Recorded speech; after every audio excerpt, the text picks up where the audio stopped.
మాట ఇవ్వడమంటే అది ఒక వీలునామా రాసినట్టే. ప్రస్తుత రాజకీయాల్లో మాట ఇవ్వడం అందరూ చేస్తారు. ఆ మాట మీద నిలబడే వాళ్లు చాలా అరుదుగా ఉంటారు.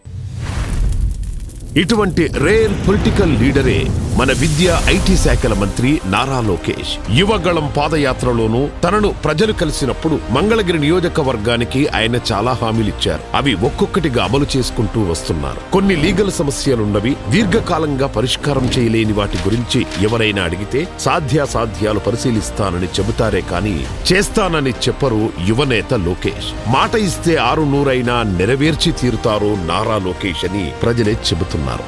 యువగళం తొలి 100 కిలోమీటర్లు పూర్తయిన సందర్భంగా పూతలపట్టు నియోజకవర్గం బంగారుపాళ్యం ప్రాంతంలో కిడ్నీ రోగులు ఎక్కువ మంది తమకు డయాలసిస్ సెంటర్ కావాలని కోరారు. అధికారంలోకి వచ్చిన వెంటనే డయాలసిస్ సెంటర్ ను ఏర్పాటు చేస్తానని హామీ ఇచ్చారు. కూటమి ప్రభుత్వం ఏర్పడిన వెంటనే డయాలసిస్ సెంటర్ ను ఏర్పాటు చేశారు.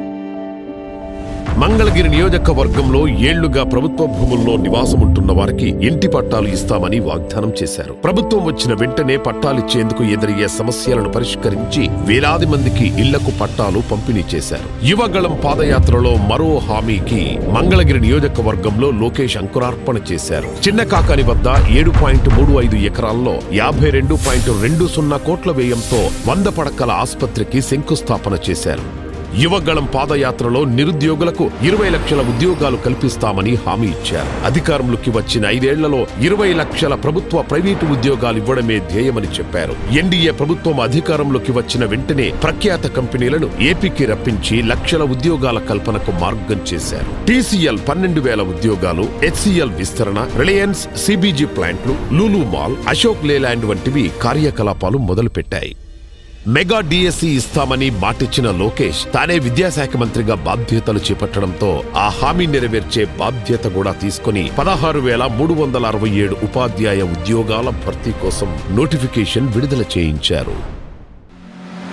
తన మంగళగిరి నియోజకవర్గంతో పాటు రాష్ట్ర వ్యాప్తంగా చేనేతల కష్టాలు చూసి చలించిపోయిన నారా లోకేష్ చేనేత కార్మికులకు ఉచిత విద్యుత్ అందిస్తామని హామీ ఇచ్చారు. ప్రభుత్వం ముందు తన హామీని ఉంచారు. ప్రభుత్వం చేనేత కార్మికుల ఇళ్లకు నెలకు 200 యూనిట్ల వరకు, పవర్ రూమ్లకు 500 యూనిట్ల వరకు ఉచిత విద్యుత్ అందించేందుకు ఉత్తర్వులు జారీ చేసింది.